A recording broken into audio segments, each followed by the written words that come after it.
Hi guys, magandang umaga sa inyo lahat dyan. May nagtanong kasi sa akin kung paano kami nakarating dito sa Canada. I-share ko to sa inyo ang video guys kung paano kami nakarating dito sa Canada. Nung nag-apply kami papunta dito sa Canada, that was 2019.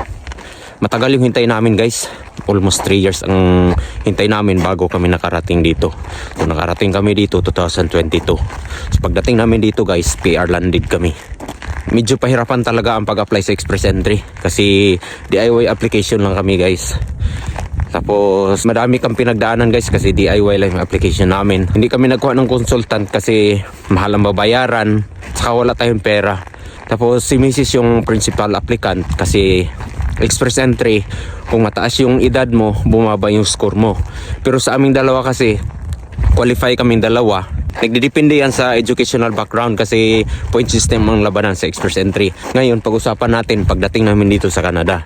Nung nandito kami sa Canada guys, grabe yung adjustment namin. Kasi unang-una, nanibago ka sa trabaho, paano ka mag-apply. Kasi English pa ka dito guys.